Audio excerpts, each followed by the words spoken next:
So my background was as a facilitator, so we did a lot of PowerPoint, and they've advanced it so much.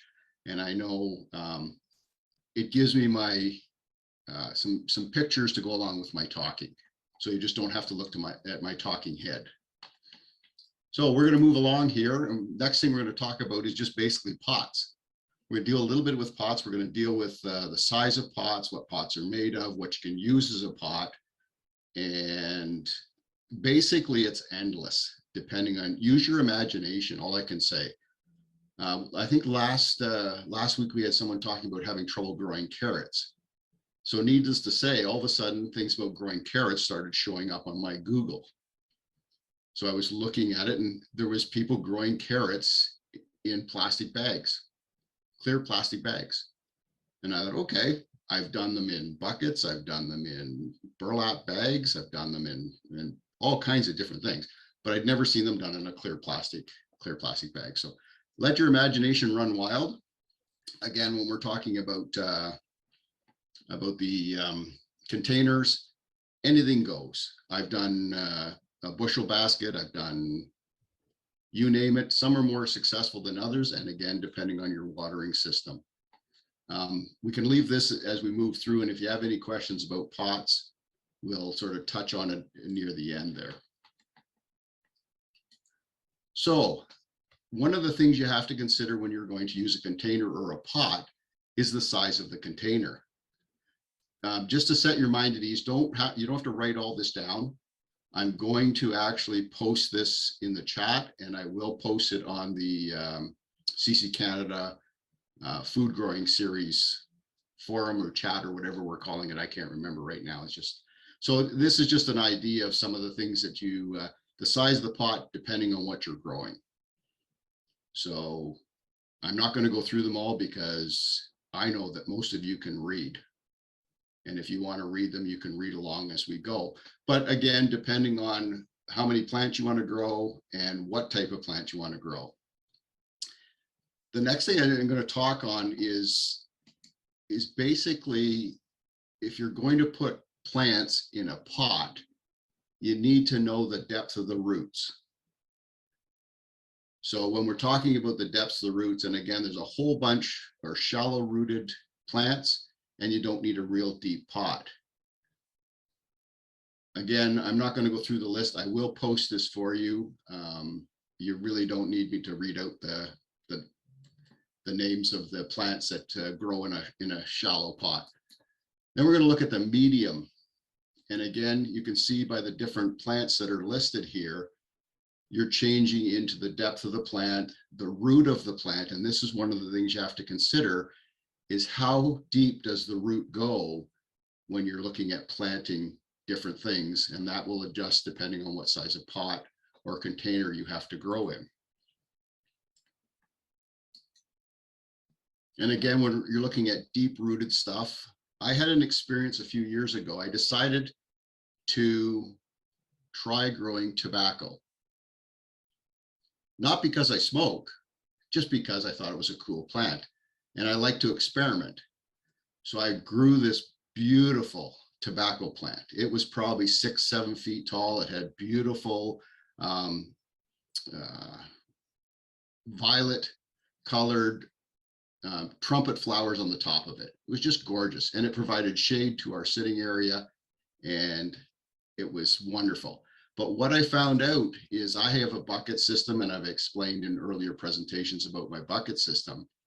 But the roots, it has what's called a tap root, and it will send a tap root down really, really deep, and then it starts spreading out from the tap root. Well, half of my bucket system had no water, and I couldn't figure out why it didn't have any water till I pulled the tobacco plant out of my bucket system. The root system had filled the bucket that it was in, the watering section in the bucket, and then spread 3 buckets each way, the root system for that tobacco plant. So if you want to try tobacco, I would recommend not a bucket, or at least it really likes to drink a lot of water. So just food for thought. Again, not the pun intended, but so depending on what you're going to grow, you can do the research. And I have to apologize, I had the references for some of this information, but I did this week's presentation a week and a half ago, thinking it was last weekend, and I've shut my computer down and my references disappeared. So you're stuck with, I did some wordsmithing, so I'm not actually copywriting infringements. So moving right along, let's get into another fun one, pollinating. If you don't have the critters on the left coming to visit you, then there's alternatives that you can do. Using a small paintbrush to pollinate plants works very well. Now there's a few tricks to it. One is, if you have a certain type of plant, they have a male flower and a female flower. So you have to know that you're taking the pollen from the male flower and pollinating the female flower. And how do you know that? Well, let's take a zucchini for an example. The zucchini, when it produces a male flower, has nothing that looks like a piece of fruit attached to it. When you see the female flower, it actually has the little zucchini. So you just take the paintbrush and you go inside the male flower, and then you just go over and go inside the female flower. And you can do that with cucumbers and just basically anything that needs to be pollinated. You can do with corn. If you're growing corn, you can take the tassel off the top and do it on the top of the cob of corn, and that will pollinate the cob of corn. So again, just a little trick, grab yourself a little paintbrush from the hobby store or steal it from your grandkids. No, I didn't do that. I'm just kidding. They all dress up and would probably do something to me that isn't very good, but yeah, so just grab yourself a little paintbrush. And if you have a problem where you're not seeing a lot of pollinators, then the option is to use a toothbrush. If you're lucky enough to have bees, they will help you out. Our bylaw here doesn't allow bees, although I'm sitting on 3/4 of an acre on a ravine, but the bylaws, because we're classed as residential, don't allow us to have bees. So anyhow, that's about it for pollinating, unless you have some questions, and we can catch up on those at the end. Now I have to apologize for the next set of pictures because although my granddaughter will love the color, it's because these are the tomato plants in my basement under my grow light. So the picture on the left, if you look at the fork, and I'll put my cursor over there so you can see it. If you look here, there's the main stem, and here's the branch coming out. This is what's called a sucker. So you don't want that. Now, this is a cherry tomato plant. You can see by the number of flowers that are coming up on it. But you still want to take those suckers off, because what they do is they take nutrients from the plant, and instead of producing the fruit, they produce more green. So again, the second picture here, you can see where you just get in there. Now you can do this with a little pair of garden snips or your fingernails. I did this morning with my fingernails. So I just got in there and pinched it off. You can see in the third one here where it's pinched off. Try not to tear them, because if you tear them, you can actually scar the plant. And then the plant has to focus on fixing that scar instead of producing the fruit. So that's your first part about pinching off a sucker. And with cherry tomatoes, when I volunteered at a CSA in our area, an organic CSA, one of the things they taught me was, if you're growing cherry tomatoes, leave the first sucker that shows up near the bottom of the plant and pinch off all the other ones, and that will become a second feed for cherry tomatoes. And I had a picture, I was looking for a picture this morning that I had of one that we had about 35 cherry tomatoes on a run. And that was just because of the pinching off. It put all the energy into the fruit.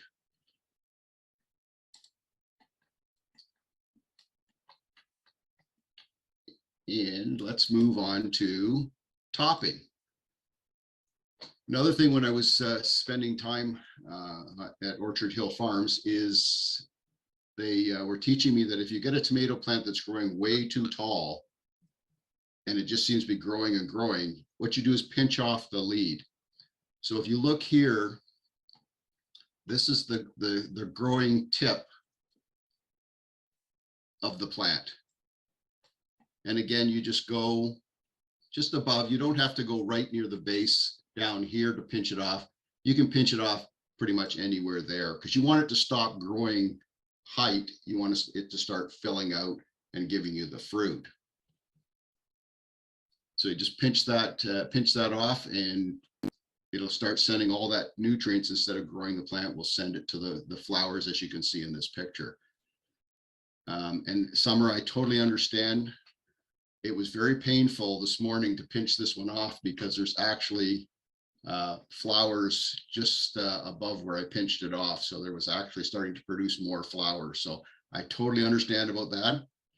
Now, please don't tell my better half about these next two pictures. This is her basil plant from the kitchen. And I needed another example because you can't just talk about tomato plants. You have to talk about all different kinds of plants. So this is a basil plant. You can see the grow tip is right here. So when you pinch it off, it will start another node here, or it will start another node further down the plant and start growing and thickening the plant up. I apologize for the flower growers out there. I grow flowers because I have to, not because I really want to. But when it comes to vegetables, I can tell you, pinching them off and making them thick and bushy, and like my rosemary, I cut back my rosemary plant and it'll start sending out more shoots in that. So that's basically topping your plant and pinching off your suckers. And you can do the suckers with cucumbers and all kinds of different things. And basically, that in a nutshell is basically pots, pollinating, and pinching.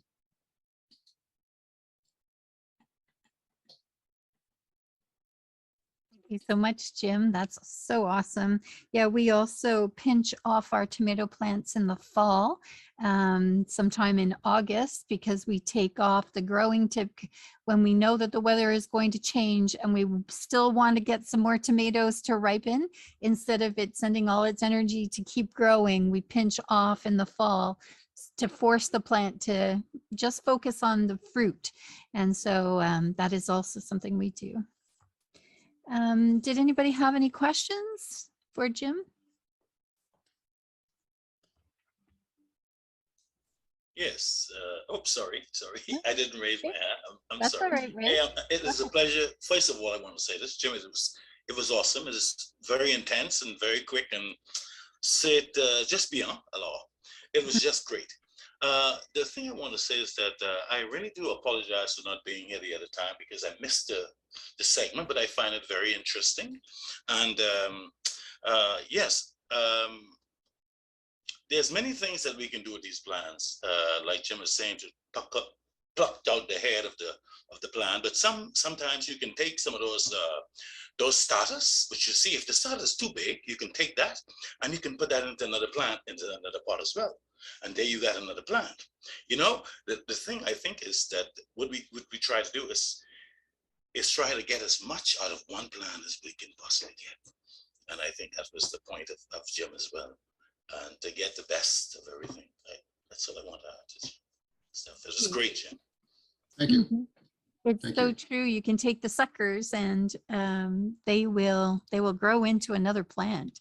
And even anytime you're pinching off, as long as it's early in the season, you have the opportunity to multiply your plants. Thank you so much, Raymond. Kim, you have your hand up. Yes, Jim, last spring or 2 seasons ago, as I started gardening for the first time in over 35 years, because I've never had a chance since. I was in Ottawa, and I bought plastic pots. They're 20-inch pots with a tray from Canadian Tire, and I was trying to ask them if this is food grade plastic, and they couldn't answer. Doesn't say anything on the pot, and I'm concerned about contamination leaching off the plastic for the vegetables that I'm growing in the pot. Is that a real concern, or should I be switching to clay pots? I think that one of the things that's changed, I think there's actually been legislation changed about that type of using plastics that have the contaminants in them. I think we're moving or have moved away from it. If it's something that's really older, I would probably not use it. I don't know that for a fact. Kim, I will look that up for you and see what I can find on that as far as the plastic use. Yeah. I mean, the other thing to consider too is if you're not growing them in the starter trays, you're only growing them for a short period of time, and then you're either moving them into the ground. So the uptake, and we forget that plants are very resilient in taking what they need and leaving what they don't need. So Okay. I wouldn't worry about if you're starting. I grow in buckets, but I buy food grade buckets to make sure that I'm not getting buckets that have had chemicals or anything in them. Right. So Where would you get food grade buckets? Nursery or? I bought mine off a farm that was using it for, they don't use antibiotics and all that stuff in their farming. So it's a yeast product that they buy. So I bought them from them. I've used from a wine store that sells like pails of grape juice. Okay. We used to have an ice cream place, Shaw's Ice Cream, just south of St. Thomas. We used to be able to get them from them. Restaurants are a great place if you have a connection to a restaurant. You can get the big ones, and if you get the pickle ones, they're green. Yeah, I used to have a restaurant, and I'd buy the strubs in I forget the big green pail. Yeah, so there's lots of places to look around. I am putting together, and I don't know whether you were here earlier when I did my presentation on my bucket garden. It's up on the website. The PowerPoint is there that I threw together for that. I am going to do a short video on building my bucket garden. So if anybody's interested, that I was waiting for some food grade grommets to come. So I will be putting that up as well. That won't be part of a presentation. I will post it on the CC Canada website. Okay, thanks, Jim. One other note about the food grade buckets. So if you look at the recycle symbol on the bottom of a plastic container, if it has the number 2 in the middle, then that would be considered a food grade plastic. It won't leach into your food. So all of the 5-gallon buckets you can buy at Home Depot or Lowe's or whatever, when they're brand new and no chemicals have been in them, that plastic is food grade and it shouldn't leach into your soil or your food. So number 2. Okay. Number 2. Thanks. And so I know it's a lot of people are tempted to shop at the dollar store. And so this is one of the things that I wouldn't recommend buying from the dollar store, because often a lot of those products are being imported. And so they may not have the same requirements that we have in terms of new products. So, and like Jim is saying, restaurants, especially if you're trying to grow organic, going to an organic restaurant, because they get in bulk sometimes like peanut butter or all kinds of things. So yeah, it's another option. Thanks so much, Kim. Awesome. Anne Marie.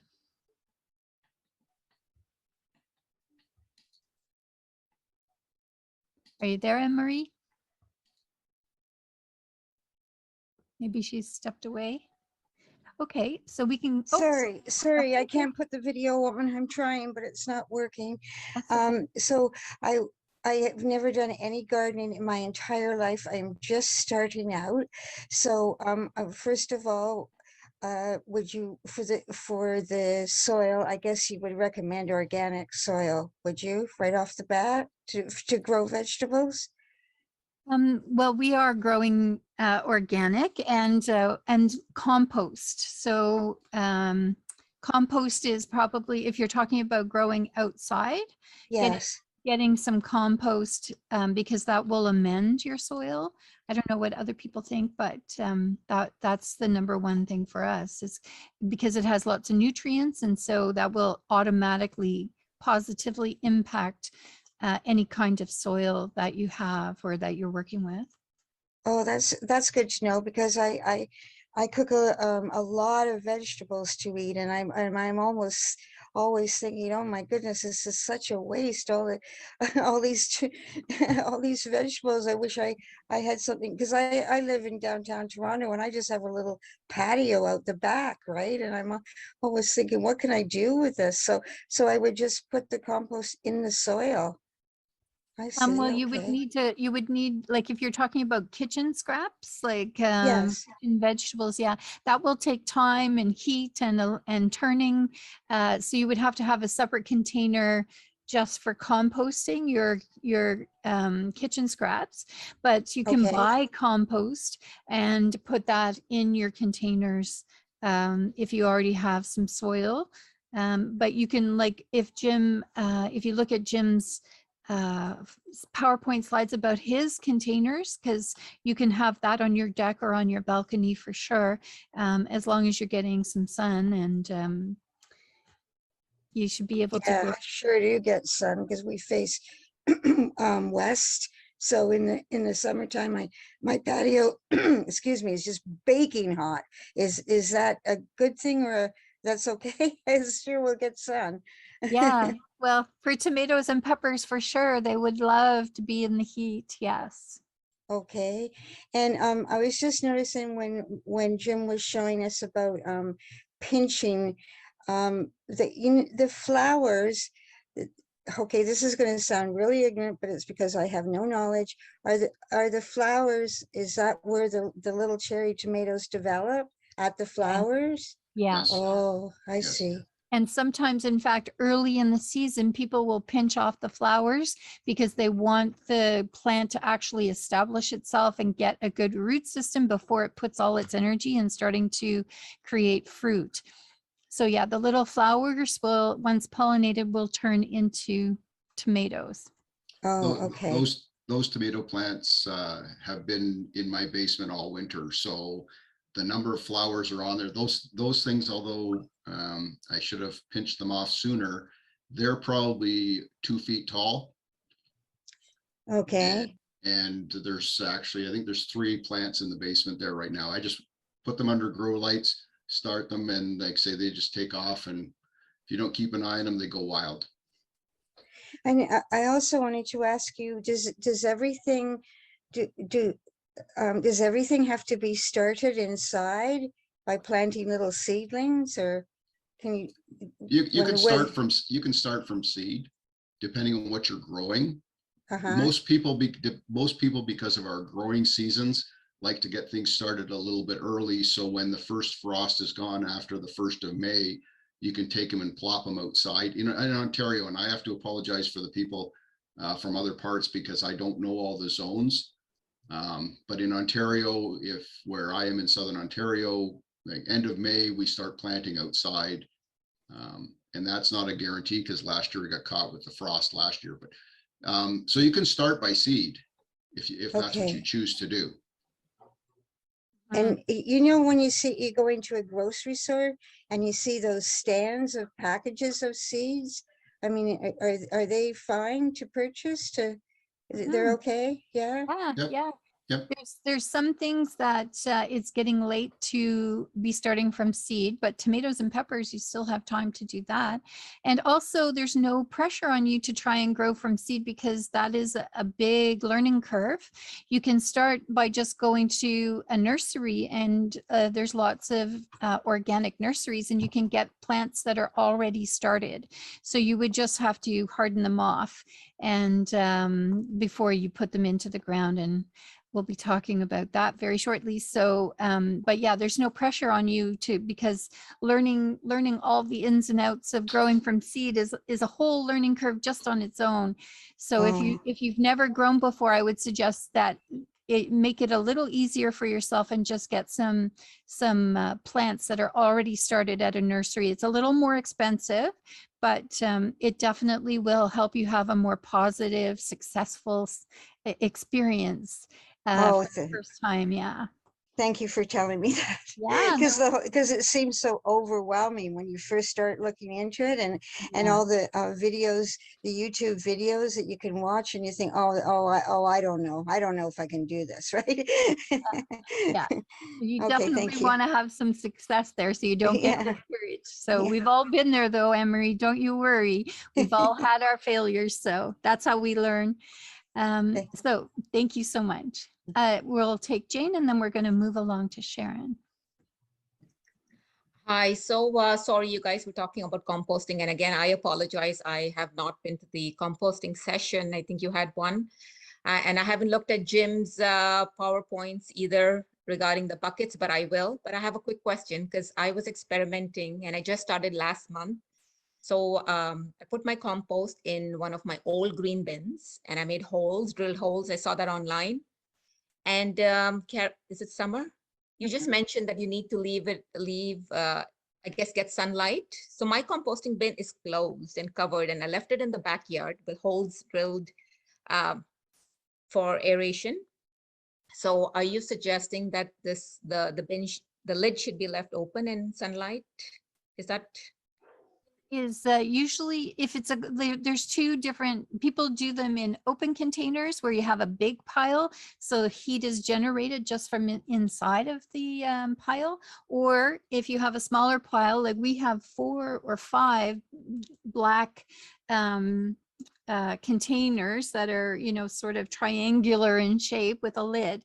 And so because they're dark containers, they get very hot in the summer, but you just have to stir the contents so that they get some air and make sure there's some moisture in there. So it'll break down in a good way and not just sit and get stinky and full of bugs and that kind of thing. I think that usually a lid on is good. And the biggest thing to remember is that when you're doing the compost is you usually in a small bucket, like equal parts to brown material to green material. So like your kitchen scraps are usually considered green. So you might want to add some, like if you put in like a bowl of kitchen scraps, you also want to put in a bowl of like leaves or wood chips or newspaper or cardboard ripped up into little pieces. So it breaks down without getting sludgy and gross. Okay, and one last question. So does this compost need to be, do I need to put any moisture or water in it, or just all the moisture comes off from the vegetables? Is that, because I know some people have open composting and then they get the rain and stuff. So in this bin that's covered. It depends on how dry it is. If you're going to go to a big enough system, you're going to want to temperature it, and you're going to want to check for moisture. And if it's too moist, add some more dry like leaves or anything like that. That's the dry stuff. But it does need some moisture to work. So you sort of have to make a judgment there. If it starts smelling, you've probably got too much moisture. So if it starts smelling, add some more browns. So your leaves or your packing paper, or something that's dry that the worms will, or I'm sorry, I'm jumping to worms again. That's not composting. My apology. But yeah, if it's too moist, it'll smell, and just add some dry stuff. Okay, thank you. So that's good. Just as a last note, that'll take, it can take up to a year to really get turning back into what looks like soil. And it should be really dark and kind of moist and smell really earthy, So anything that you're doing right now is going to be ready for next year if you're taking care of it. So let's move along now to Sharon. Hi. You know what, I'm trying a fast decomposition method for the composting. So it would be 1-to-1 for your browns and your greens. And if you have a temperature gauge, that's great. Maybe not necessary, because you stir it every 4 days. So by doing that, you are sharing the heat and you're cooling it down and you're activating it again. And that should be a compost that could be ready within 18 weeks is what I had heard. So just to say that it can be done. It's called the Berkey method. Oh, Berkeley. mixing those two up. And so I'll let you know how that goes. But so far I have a temperature gauge in it, and I did 50-50 with all my winter scraps that had just been dumped at the place closest to our house. And then I went to, we have an organic coffee roasters, and they were getting rid of all their coffee hulls. So that was great because that's a easy, accessible brown, other than trying to remember to keep your leaves in the fall so that you have them ready to go. And it went up to 120 degrees in like 24 hours. So that's an active temperature really fast. So it should have a rapid decomposition. So I'm doing everything from a year to trying this faster method. So one of my pieces today is talking about hardening off. I've had a lot of experience with this. It's a bit of a tricky one, and it's whether you go to a nursery and you purchase your own seedlings, or you purchase seedlings or you start them from seed yourself, and then you want to transition them outdoors. So that process of transition, it's kind of like us emerging from winter. You know, you need to, like, sometimes you go out with a hat on and then you go back out and you've got your light coat on. And so seedlings need that kind of acclimatization too, because the sun and the wind can be very detrimental. So if you buy them at a greenhouse, they're most of the time they bring them in and they're in a hoop house already. So they're not getting a ton of exposure to either one of those. But they're probably more hardy than what you might have started in your living room or in your windowsill at home. So you would take those babies out for a test drive. And how I have traditionally done that is by picking a day where it's not too windy, particularly windy, and the sun is not too bad. And you take all your plants that are ready to go out when it's warm enough. It's got to be warm temperatures and not too windy. And you put them outside and you expose them to the elements. Keep an eye on them, especially if you started your tomatoes too early and they're too tall and leggy. They're really not going to appreciate the wind. If that happens, I've had that experience a few times. So you put them outside for a couple of hours and you bring them in. And then the next day you put them outside for a couple more hours and you bring them in. It's tedious in the sense that you've got to keep an eye on it. And if you don't work from home, it's also difficult because then you got to figure out, is there a day or a time where it seems safe to leave them out? You've got to try and time it. So even a couple of hours in the evening and then get to the weekend. So the idea is that your plants, by the time you're ready to really leave them out and put them in the soil, they've had like a week's exposure, at least in my experience. They've had a week's exposure to sun and wind. You can see if they are taking to that okay. You can always tell if your leaves get burnt that it's a little bit too much. So it's a babying process. It really is. You just and make sure they stay well watered, because the wind is drying as well as the sun is drying. And Anne-Marie, for what you do on your balcony, definitely water, keep an eye on it. I would say every day, especially if your pots are dark, your soil is going to dehydrate really fast and that's going to stress your plants. So that's a key factor for pots in a sunny environment. So I guess that's all I would say. Hardening off is simple to talk about, but it's not simple to do. So, if you've got a neighbor who works from home and they can, you're in good standing and you have to be away, ask them if they see if it's a windy day, if they would bring them into their garage for you, or, do whatever you can to sort of keep them, because you've put a lot of time and effort in there and you don't want to lose them.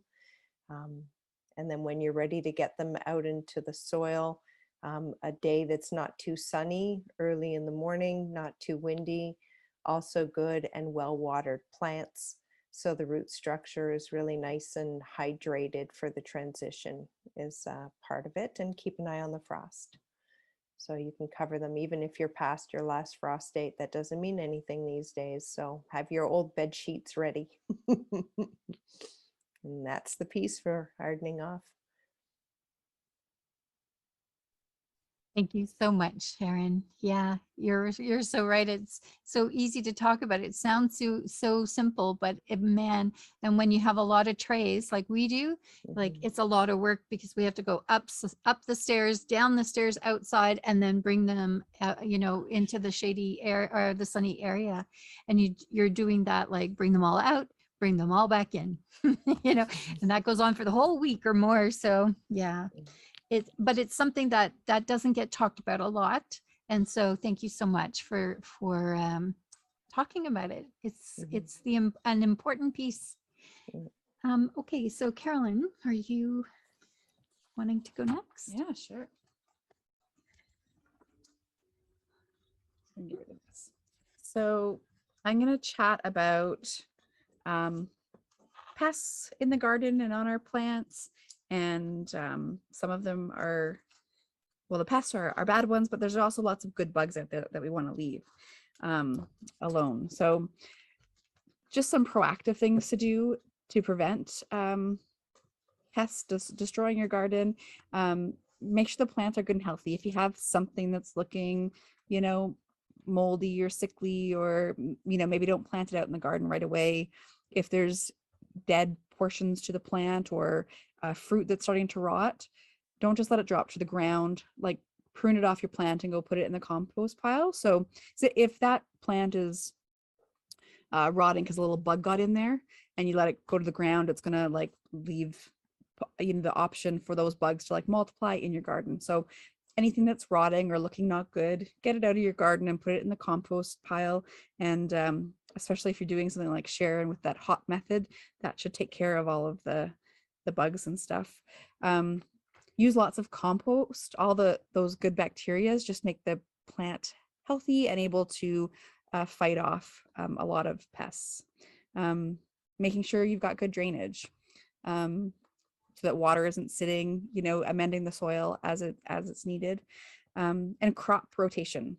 So this year and next year, like moving your plants around, because some plants, like I think squash, when they get the vine Powdery mildew? the vine borer and stuff, like those bugs will stay in the soil year after year. So if you move them around, those bugs have a hard time finding the plant of their choice. And diversity, like putting, as opposed to just like putting all of your cucumbers together and all of your tomatoes together, plant some in one corner and some in the other corner, so that you have a chance, if you do have some kind of infestation, hopefully it'll just attack that one little spot of your plants and not clear out all your tomatoes. Tomatoes are my babies, so it's often the reference point. So all that is ideal, but it often doesn't happen, especially when you're starting out. It's hard to, after you've planted the garden, you realize, oh, I don't have good drainage. So you're going to have water issues. So inevitably you will have some pests. And some natural things that help with pests are toads and birds. If you see toads around, even if they're kind of grossing you out, make sure you let them stay. They kill lots of bugs for you. And then there's lots of insects, predatory insects that will eat your plants. And I'm just going to share the screen. If anyone's nervous about bugs, there's going to be big bugs up on your screen. Just a warning. Shock warning. Disclaimer. Sorry. Share screen.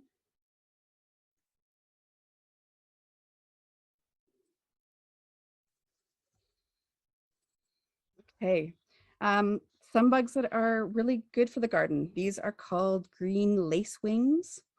They're pretty little, kind of like with a see-through wings. Is that too fast? There we go. Oh, that's what they look like as larvae. So both the flying insect and the larvae will eat aphids and other pests. That's what the eggs of the green lacewing look like. So if you see those are going to be grow into little critters that are going to be good for your plants. You can just leave them alone. Let's move on to ladybugs. They're a little cuter. They also help take care of aphid populations. Aphids are a common little bug that eats your plants. So the ladybug doesn't eat your plants, it just eats the ladybugs. And you can see it's laying its eggs there. It's just another image of what the eggs might look like on, your plants or leaves. This is what the ladybug looks like in the larvae stage. And a ladybug will eat like 5,000 aphids in its lifetime. Praying mantis. These are a bigger bug. They're kind of cool. We had, I was cutting my son's hair outside one day and one landed on his face. It was like this big, like they're a pretty big bug. So they can be shocking, but yeah, they'll eat lots of critters for us. This is a spine soldier bug. And it was interesting because I didn't know anything about this bug until I just started to research for this presentation. And last year, I saw these bugs on our sunflowers. I saw lots of them on our sunflowers. And so I searched like brown, angular, rough beetle looking thing. And I'm like, I basically came up with a stink bug is what came up, and it said it was bad. So I killed them all. And but as I was looking today, this is a soldier bug and they look really similar. So on the right hand of the screen is the soldier bug. And if you can see where the little arrows are, there's like little black, dots on the spine, and the tail has like a little, marking, whereas the stink bug on the left is not a good bug, apparently. So I don't actually know, because I didn't know this last year. So I'm not sure if what was on my sunflowers was, the stink bug or the good bug. So I possibly killed some bugs that were going to help my garden. And our sunflowers did have, I don't know what kind of bug it was. It was like these little worms, like they were eating the seeds of the sunflowers. So for sure next year I'm going to watch out and try to find out which bugs were in my garden. These little guys are it's like a mini wasp. And if you can, you can barely see them, they're just like a little speck. And you can order multiple of these bugs you can order and actually bring them to your garden if you need to, like the green lacewing, the ladybug. I never know how to pronounce this. Trichogramma wasp is what these are called. And they're just little, this is enlarged 35 times. So you can't see them, but they're there and they're eating up other critters in your garden that are causing havoc. And then ground beetles. They will eat larvae and stuff in your soil. And, they don't look very pretty, but they're not doing any harm. So if you see these guys, just leave them alone. And now we're going to move on to the pests, the bugs that you may want to get rid of if you see in your garden. So these are aphids. They're really tiny, but they can do a ton of damage. And these are on the underside of the leaf. And when I had these last year, the front side of the leaf, there was no aphids on it. You wouldn't, if you're standing above it and looking, you actually have to turn the leaf over and check for these things. The telltale sign is the leaf will start shriveling a little bit, because aphids, they tap into the back of the leaf, and especially at the stem, and they suck the sap out. So they dehydrate your leaves a bit. And they can come in all different colors. They can be red or black or clear. You really have to go looking for them to find them early. If you're walking by and you notice them, you have a lot of them. Potato beetles. Going back to aphids, the way to get rid of them safely is using the pests like ladybugs and stuff. or just spraying them with water, like a strong water spray. Or if you, when they're on the back of the leaf like this, just running your thumb or finger over the back of the leaf and crushing them and getting them off. They multiply really fast though. So you can possibly use multiple techniques to get rid of these. I'll say that they're gross when you kill them. They're like popping little bubbles of water or something. Like they're very soft skinned, and so it's not fun to squeeze them, but Yeah. But you have to protect your babies. Potato beetles, they tend to attack potatoes and tomatoes, and the best thing to do is to be checking those plants early in the season and to pick them off by hand. That's the before they really start to populate. And there's a picture of one laying eggs. So it's kind of similar to the ladybug, but they're way more orange. So if you're seeing those orange-ish eggs, you'll want to like get rid of them, clip the leaf off, or put the eggs in soapy water or crush them. The next pest we're going to talk about is slugs or snails. So a couple things we tried, I think last year was it soy sauce or apple cider vinegar mixed together, but other people have said beer, just to put a small thing of beer in the garden, and the slugs will be attracted to it and drowned. Hand picking them off early in the season, I would wear gloves if I was doing that for sure. But that's one of the best things to do to get rid of them, because this is what slugs can do to your cabbage, and this is why we've given up on cabbage and we're not growing it this year. This is almost exactly what our cabbage looked like, because I didn't get out there and pull those slugs off early in the season. So hopefully the slugs won't come back this year. I'm going to watch for them early. These are Japanese beetles.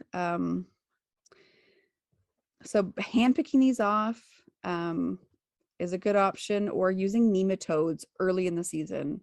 And I didn't really grab a slide for nematodes, and I don't even know that much about them. I know you can buy them in the grocery store.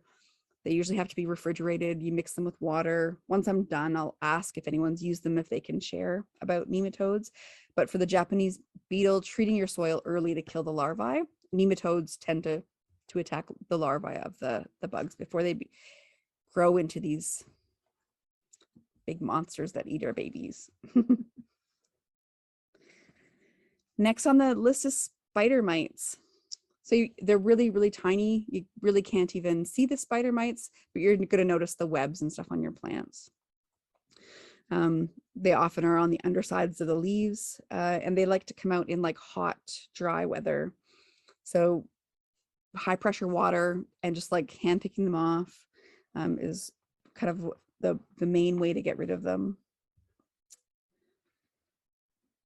It's a beautiful butterfly. I saw these around last year. Really cute, look lovely. They flutter around. But then they lay their eggs on your cabbage and kale and broccoli, and that's a little egg. And then they turn into these little worms that eat everything. So the best way to get rid of, and they tended to just attack the cabbage and the broccoli. So I would go around and look for these eggs and pick them off. But I think going forward, there wasn't really a lot of natural pest control that I found for these, other than just covering the bed with a cloth. I think Summer will go over some of the coverings, but right from the start of the season, like your cabbage and broccoli, and to just cover it with a cloth to keep those moths out so they don't lay the eggs, so you don't have the issues. These are very cool. These are tomato hornworms, and I love my tomatoes, and these guys can like decimate a tomato plant in a couple of days. And even so, I still kind of want to see one in real life. Not here though. Yeah, I want to go see it somewhere else. I don't want it in our garden. We've never had them, but they're kind of a cool looking creature. They come out and they eat at night. You'll have a hard time seeing them during the day. And apparently if you go out with like a black light, they'll glow in the dark a little bit. Mhm, So they're easy to spot and you can just like pick them off. mhm. Another thing, those little tiny wasps that I talked about in the last video, they will attack these hornworms. They'll actually like lay their eggs, and then those white things on the back of the tomato hornworm, that's like the cocoon of those wasps. And once they hatch, it'll kill off the hornworms.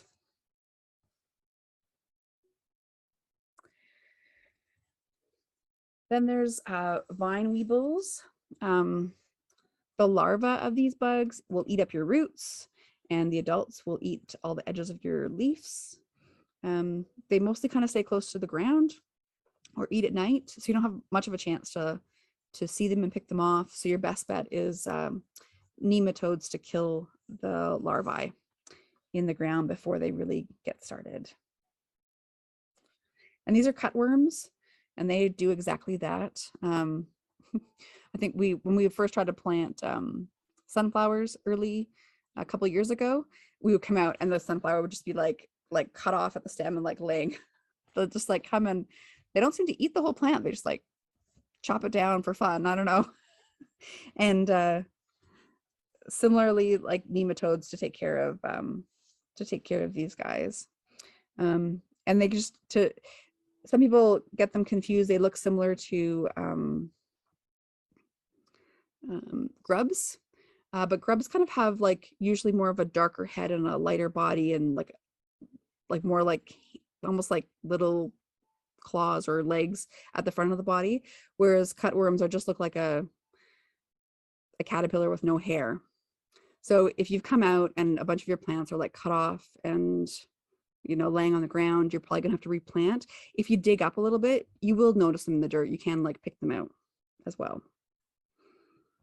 And so that's not all of the pests, and it's not all of the solutions, but it's some of the ways that you can naturally try to fight with these pests without using chemicals and stuff. And one other thing I wanted to mention, I'm just going to stop sharing screen, maybe.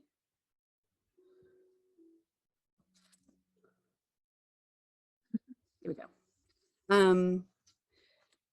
There was a guy we were watching on YouTube, Stefan. Oh yeah. Yeah, I'm gonna write his name down in the chat. I don't know. Anyways, he's a French Canadian guy, and he often talks about the pests telling him information. He doesn't just talk about them being a nuisance. He's like, they're there for a reason. And I hadn't really thought of it that way before. I'd always just thought of like, there are pests, we have to get rid of them. And so, like with aphids, one of the things he talks about is that there's too much nitrogen. And so we had a really bad infestation on our leafy greens that we were growing, like sprouting inside. They were covered in aphids. We had just fertilized them. So obviously they didn't need that. It was an excess of nitrogen, which attracted all of the aphids. So he was I'll put his name in the chat, but to kind of look into, like, if you have a pest, like, why are they there? Maybe there's something you're doing that's attracting them. So that's, as opposed to just go like, kill them and get rid of them, to see if they are telling you something that you might want to do differently in the future. Yeah, because that becomes a cycle. Yeah, and it can, if you're just dealing with the pest in the moment and not coming to the root of the problem, then you could be just, having to deal with the same problem for a whole season. So, okay, I see that there was a lot of chatter in the chat, and Ray, you put your hand up. I'm wondering if we can wait for questions, comments about this section, just so I'll talk about the coverings, which will allow us a lot of time to come to the questions. Okay. Okay, I'll come to you first though, Raymond, when we come back. So now I'm just going to share my screen if I can find, here it is. So I'm talking about coverings. Now I just have to move some stuff around here so I can see properly.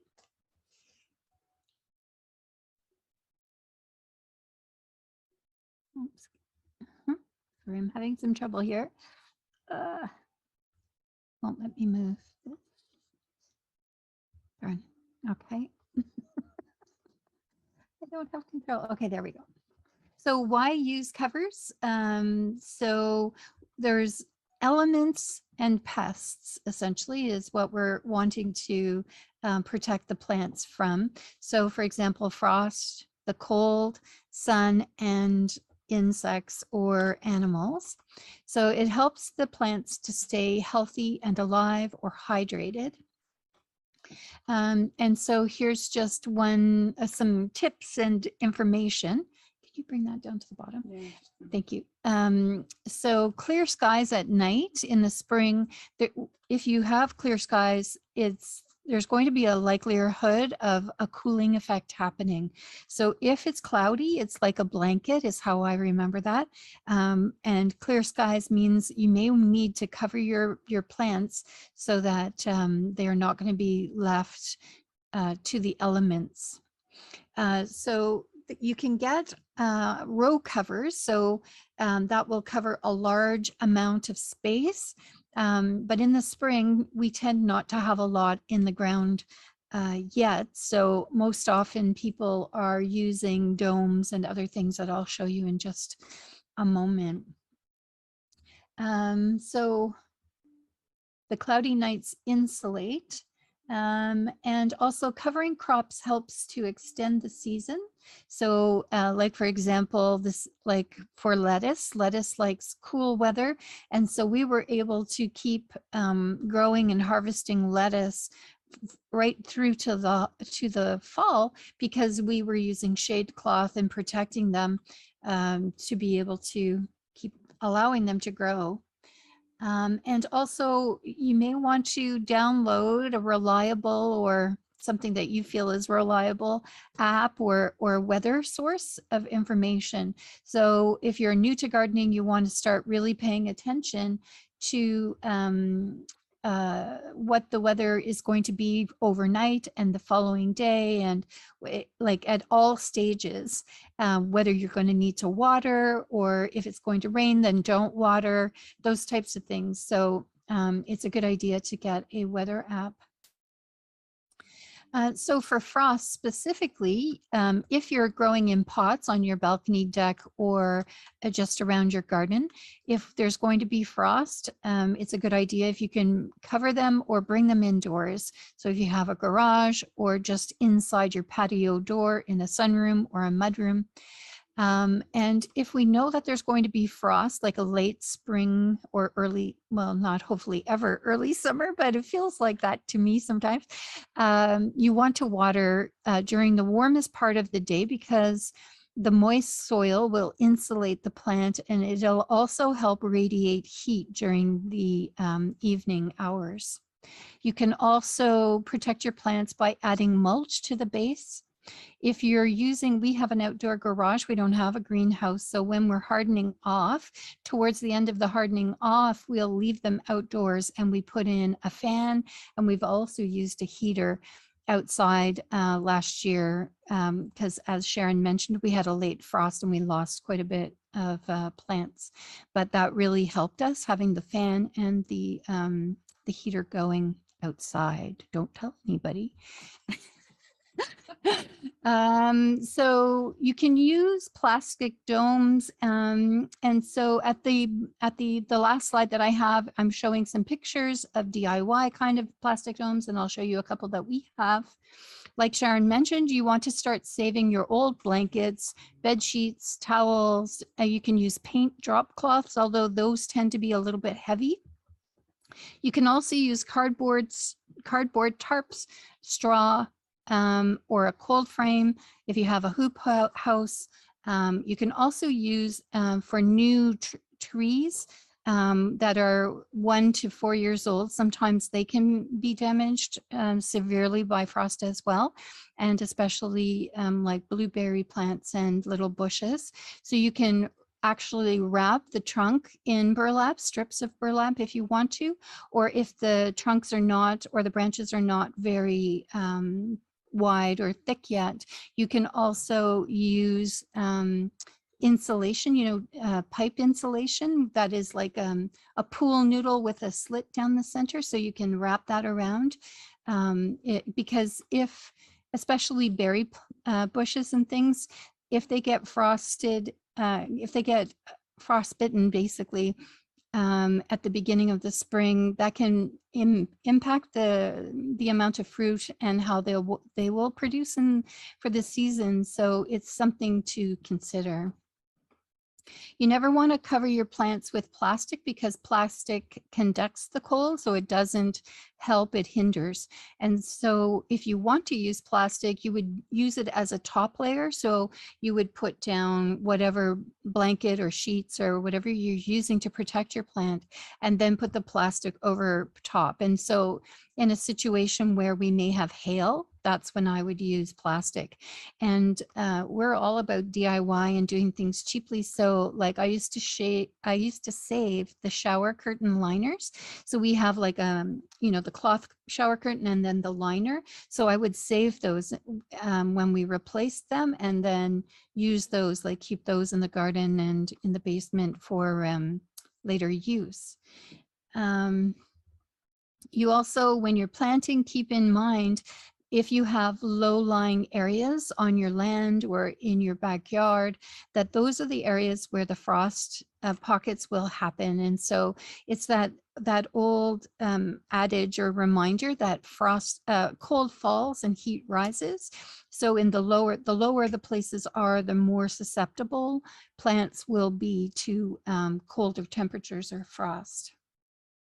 So if your plant does happen to get frostbitten, don't rip it out of the ground or your pot. Give it a week or so, and often they will rebound. And it can take a loss, like you may lose a number of leaves or whatever, but and it's tempting because they don't look pretty anymore or healthy. They look brown or black or whatever, just like, if you've ever had lettuce in your fridge and your fridge is too cold, it turns black. So it's tempting to want to get in there right away and remove the ugly bits and whatever, but actually just just don't mess with it and leave it alone, and then later come back. And you can prune when the new growth begins, because often they will rebound. They will come back and start to push new growth. So in terms of temperature, a light frost is considered between 32 degrees Fahrenheit or 0 degrees Celsius, and a hard freeze is 28 degrees Fahrenheit or -2 Celsius. So there are cool loving vegetables. So in some areas in Ontario, people can already start getting out there. So as soon as the soil you're able to actually get in there, it's not frozen solid anymore, you're able to work the soil. You can start prepping your beds or your soil for cool loving veggies. So for roots, that's carrots, potatoes, beets, parsnips, turnips, onions, radish, and rutabaga. For coniferous, that's broccoli, cauliflower, kale, Brussels sprouts, cabbage, and colliard, which I've never had, and I'm interested to know what that tastes like. And leafy greens, that's spinach, Swiss chard, arugula, and some lettuce.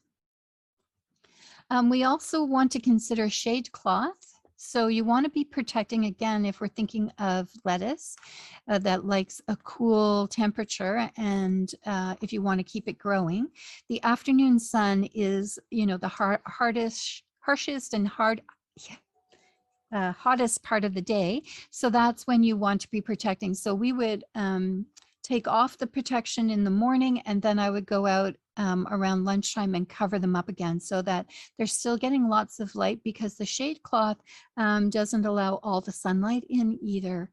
So that's what we were doing, taking it on and taking it off. And again, it takes time and commitment, but we eat a lot of salads here, so it's worth it. You can also use strategic planting, so using tall plants and trellises to help shade plants. So in the spring, we know that lettuce is coming up sooner than, say, cucumbers, but I plant our lettuce close to the cucumbers and on the shady part. So when the sun rises in the east and it sets in the west, so you want to do it strategically to make sure that if you don't want to cover them up and have to take them on and off, that you can just put them where you know the shade is going to be for those taller plants like corn, sunflower, cucumbers, or beans. Oh yeah, so areas of partial shade, so that is towards the east, because as the sun goes to the west, then the shade is cast to the east. So some things that for DIY household items to help shade your plants, you can use cheesecloth or laundry baskets. In the last slide, I have a link of a guy from California because they deal with this a lot for a lot of their vegetables. So there's a little video at the end. The link is there, so you can take a look at that for yourself. And so then just to differentiate, deep shade is where there is no direct sunlight. Light shade is where there's only 1 to 2 hours of direct sunlight. Partial shade is 1 to 6 hours per day, and full sun is at least 6 hours, but more likely 8 to 10 hours. And so just a reminder that before you plant anything into your pots are easy because you can move them around actually, but if you plant them into any beds, raised beds or ground, to check the instructions on your seed package or the little plastic tag that comes with your plant. And another thing to do is you can also do succession planting. So that means that I plant some lettuce, say this week, and then in 2 weeks I plant some more seeds into the ground so that I will have ongoing vegetables. Pest covering and netting. So these things are left on for the duration of a season often. So like our broccoli, we could have covered it to protect it from the moths. That is the same as shade covering, the white. There's a picture at the end that I'll show you. So you want to have some kind of structure put in to keep the material off your plants because you never want to crush your plant.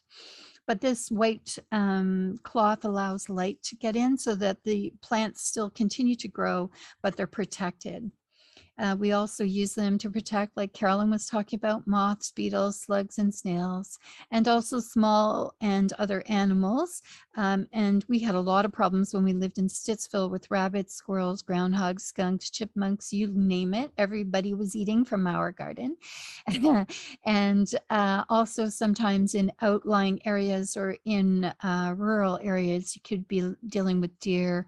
But also it limits traffic. So when you have coverings, if you have dogs in your garden, it helps them differentiate the boundary between a path or what's acceptable to walk on instead of running through garden beds, especially in the spring when plants are so fragile. And lastly, just a warning that if you're we use netting in the city, and that is like green rope, that it looks like kind of like a fishing, what do you call that? A fishing net. It kind of looks like fishing net. It's just with a thin green rope that's tied into squares.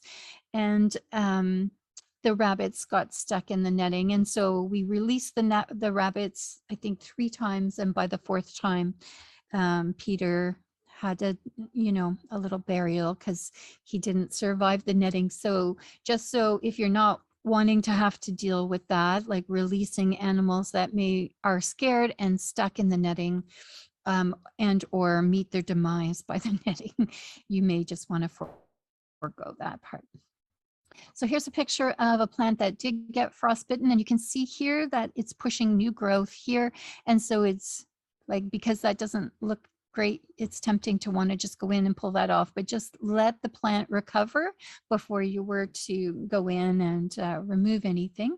Here's the shade cloth covering that I was talking about. So this is considered a row cover because it's not just an individual plant, but everything that's planted there. And you can see that there's stakes here around the sides, and there are also probably stakes inside just to keep you want to create like a tent environment so it's not crushing. They also did put a rope, I believe, right here to also prevent if we're going to have a big storm, prevent that from the wind lifting that and taking it away on you. Can I add one more thing about the white cloth? Mm-hmm. We had got some from Lee Valley in a garden center. We also tried the stuff from the dollar store ones. which just fell apart. The birds loved it. All of our robins had these lovely white nests, but it didn't last a week. Yeah. So if you think that's a good option, it will not wasn't. last. Yeah, just even unfolding it, like we opened the packaging and unfolding it, it started to disintegrate in our hands and ripping apart. It was just too fragile. And then up here to the top right, that's a DIY dome. If you want to use pop bottles, you can just cut off the bottom of the pop bottle and then use that over top of your individual plant. And that's a good affordable way to create domes for yourself. Here's the link that I was talking about earlier about the shade. And I'm just going to do a little show and tell here from, oh, I said stop sharing. What happened? Oh, there we go. So you can get these, and these are things that you can, it's very thin plastic. So you can see it's thinner than a water bottle that you would buy. And they have like a vent here at the top. So I can close that or open that depending on if I want the humidity to escape or if I'm protecting it from frost. And they come in a number of different shapes and sizes. And here's another one. This size is larger. That would, potentially do 2 or 4 maybe plants. And again, I don't know how well you can see it. There's a little sun here with the vent that I can open and close. And so you would just put that on overnight to help protect your plants. And so that's some information about coverings. So now, Raymond, we'll come to you first because you had your hand up, and anyone else that has comments and questions. Okay, well, interesting enough. That was quite a handful, because I'm actually from the islands, and this is my first time actually having an occasion that I had to transform a pool actually into a garden. So underneath the pool was sand. So I try to use the simplest method, because simplicity, I think, is the best method in the world, and to show how to make these methods simple is I use the compost from the kitchen, and I put it into a barrel on the outside on the gallery, and I take the ashes from the chimney, from the fireplace, and I put that, and I just do it in time, and like in section, I leave it for a period of time, then I put the rest. But as soon as the spring comes, I place that into the ground, and I use some of the water from it, and all of it comes fertilized, and the things grow with no problem. So there's many ways that you could do it. You have to use just think a bit about it, and because these things, I think we all have these inherent ideas about what we want to do and how we want to do it. Sometimes we just have to let go and just follow our feeling inside, as far as plan is concerned as well. But the methods that you had indicated here and spoke about this today is quite interesting. But there's many ways that we can go about it to make it. We're trying to make it simple, make the things as simple as possible. So yeah, that's all I want to put on to that. And there's another thing. When you spoke about changing the area of the plant, yes, because when you change the area of the plant, I think that's where we started off first. When you shift the plant from one area to the next, or you change a particular plant, for example, you have tomatoes there, you cannot put tomato back because the tomato plant already taken all the energy that the tomato besoin needed. So if you put another tomato, it would not actually give you too much of a full portion. You would probably get a tomato too, but you wouldn't get a full abundance of tomatoes. So that's why it's very important to shift the plant and put a totally different plant there, put a pepper plant there in that same space. So you can keep on doing the rotation, like it's almost like a companion planting, where you put one thing in, so you always get the best of the soil, what the soil has to offer, in fact, okay? That's it. That's about it. Thank you, Raymond. Yeah, I love your passion, and yeah, it's so true that any of that watery goodness that comes out of the composter, that's fertilizer. Just you can use that around your flower beds or your garden beds. So yeah, and Oh, I was going to say one other thing about what you just said, and now it's gone right out of my head. So it'll come back though. Anne Marie, what did you want to say?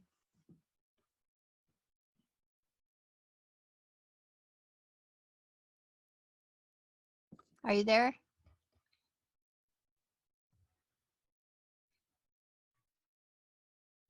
Oh, okay, we'll come back to Anne Marie. Let's just see in the chat here. There we go. Okay, great.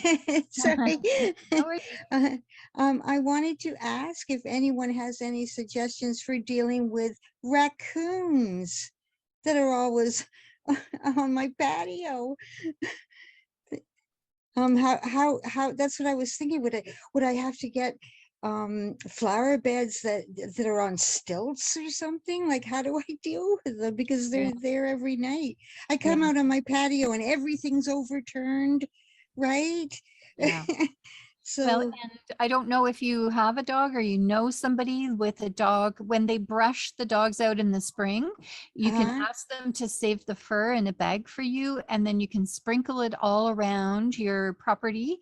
Carol, I think, is willing to share maybe.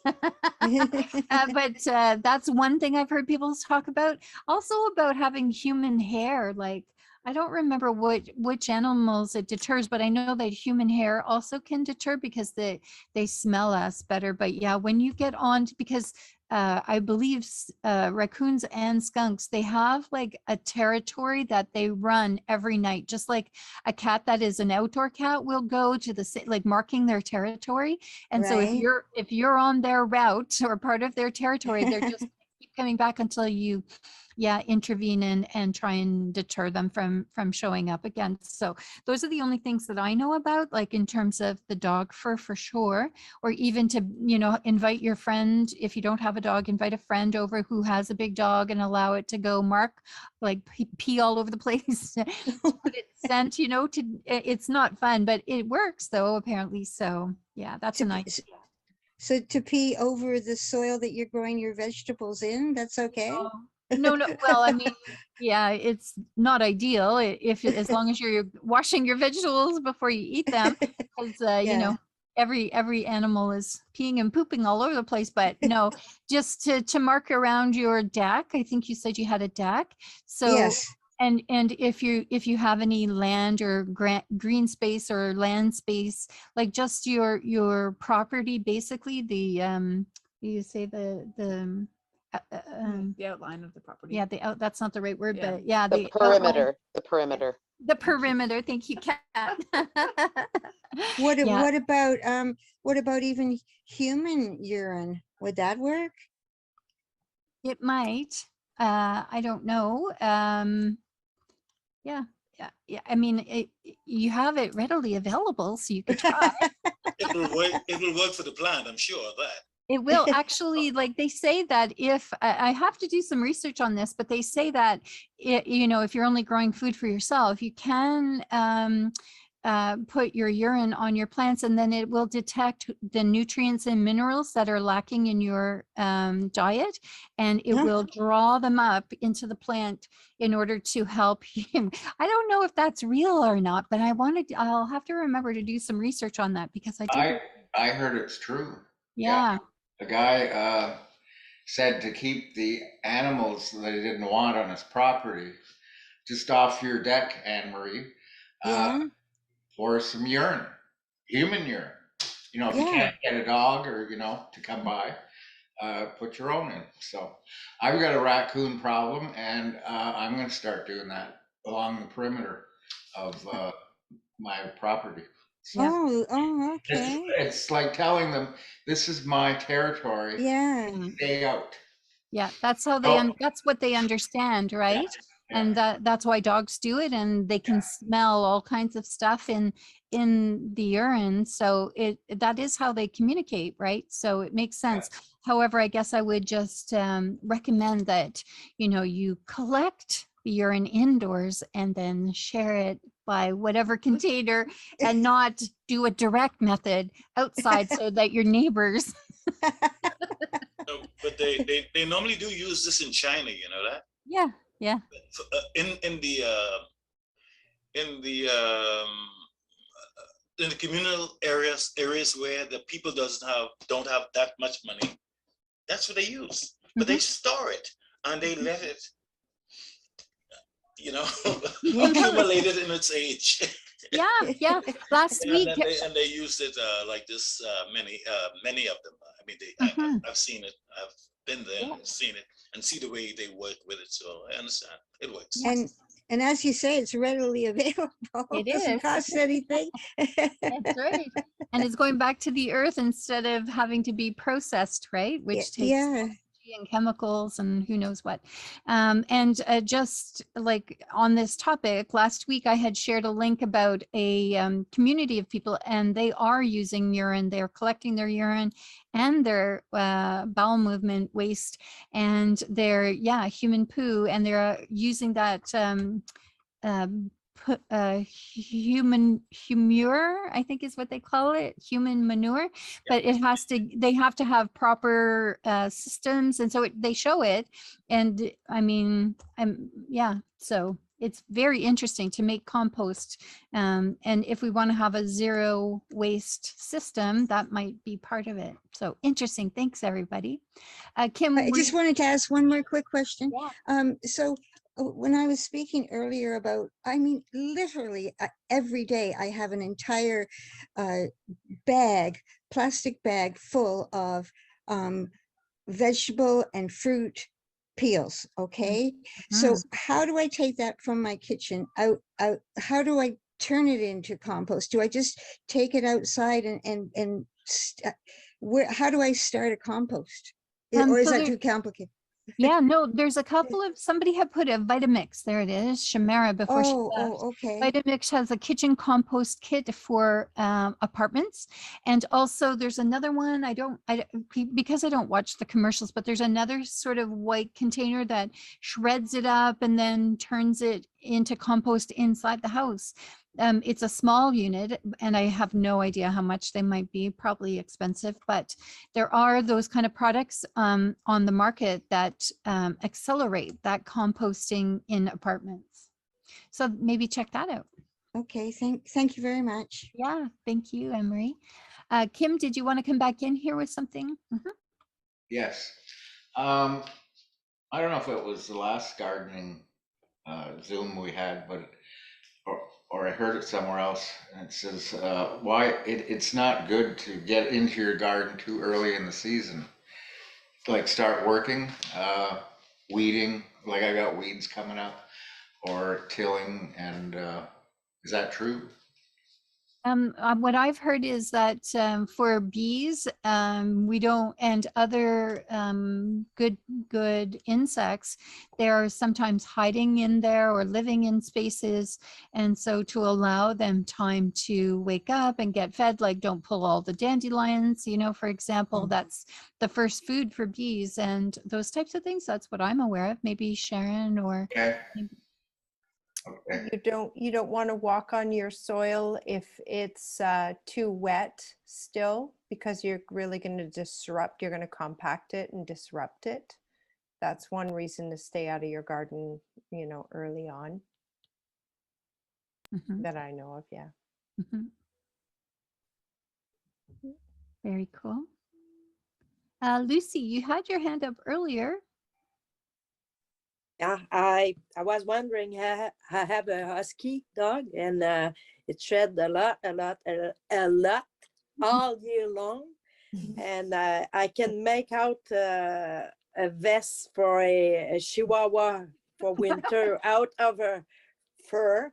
Yeah. But I was wondering if I spread the husky hair with the eggshell that we spoke earlier last week, would it be okay, or I have to make the perimeter with the fur and only the eggshell with the tomatoes and pepper plant? Yeah, I think the urine and fur would be just the perimeter of your property it's like setting a boundary of this is my space, stay out. And the eggshells, yeah, I wouldn't put urine directly like dog urine or fur too close to the plants. I mean, the fur I don't think would have a big negative impact, but if you're wanting to set a boundary, you want to do it away from your garden so that those other small rodents and things aren't coming anywhere on your property. Sharon, did you want to add something here?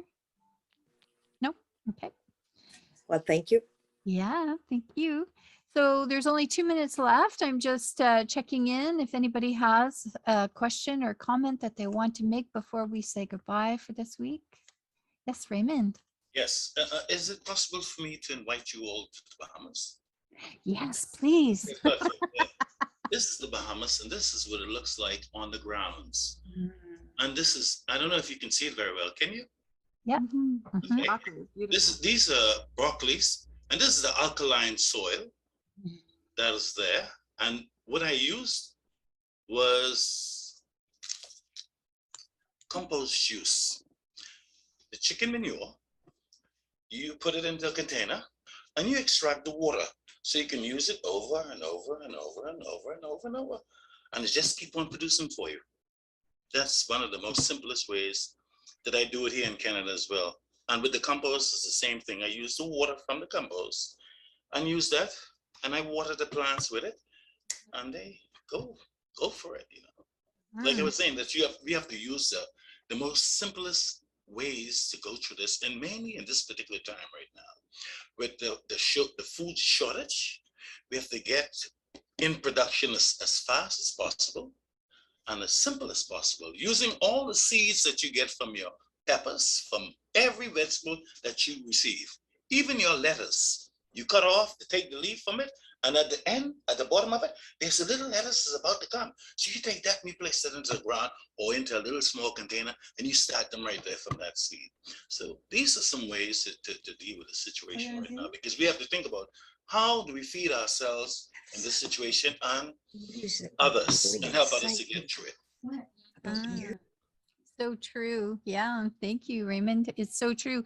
And in the fall, we're going to talk about seed harvesting and seed saving. And it feels complicated when you don't know, but actually, except for celery, where we have found everything very simple and easy. If you let it go, if you let at least one plant go to seed, like it flowers and goes to seed by the end of the season, you can harvest some seeds from it. And then you don't need to buy seeds. You have a perpetual, potentially anyway, a perpetual source of seeds coming straight from your garden that have acclimatized to your backyard and your little climate, whatever that is like, and your conditions. So very cool. Another thing, what you can do as well is when you cut a tomato to make a sandwich or to make a salad, you take out a few seeds and your coffee greens that you have left over, and you place that on the side. You take that little seed right there and then, without putting them up, and you stick it into the ground. And eventually down in 7 days, you have your plants for the spring.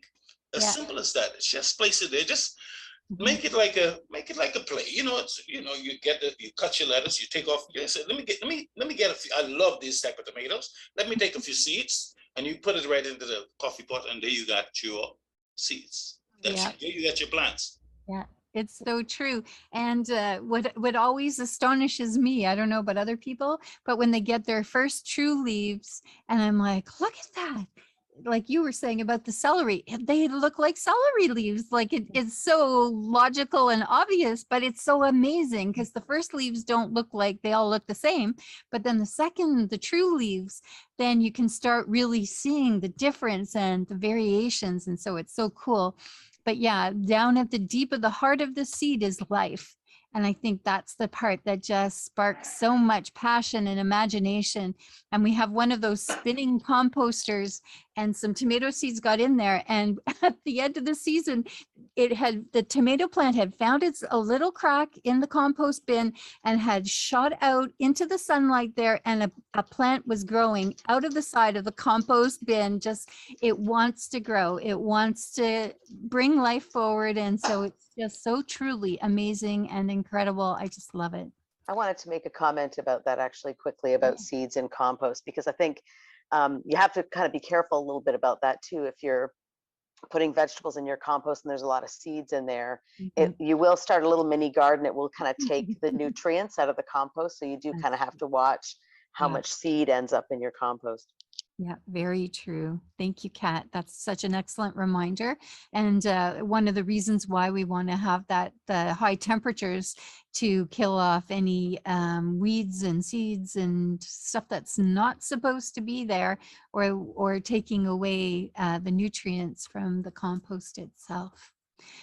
Yes, spin it, turn it. That's right. Emery, your hand is up still. I'm not sure if you had a last comment before we go. Yes, I just wanted to say thank you very, very much. As someone who has no experience or idea about gardening, this has been wonderful to listen to. So thank you, everyone, for your comments. Really appreciate it. You're welcome. Yeah, and thank you, Anne-Marie, for being here and being part of it. And we hope everyone asks all the questions that they have, because we know what it's like, and we're just like started. We're not, we've been doing it 7 years, and there's just always so much to learn, that we want to share information and our enthusiasm. So thank you so much, everyone, for being here. Thank you to both Jim and Sharon. Jim's got a finger up. Oh, Jim, you have a finger up. Hang on, your face is blocked by the chat. There, go ahead. Oh, Jim, go ahead. Jim is frozen with his finger up. maybe he was warning us that he was going to lose his connection. Oh, that's too bad. I hope if he had a comment, he'll have to remember it for not next week, because next week is Easter, but in 2 weeks. We'll see you all, I hope, again in 2 weeks. Sending you so much love, and I hope you can get out into your gardens and start at least cleaning up a little bit to feel like you're out there and doing stuff. So you can unmute yourself if you want to say goodbye. Bye. Thanks. Goodbye. Bye. See you in 2 weeks. Bye. Bye, everyone. Bye. Thank you. Thank you. Bye. Bye.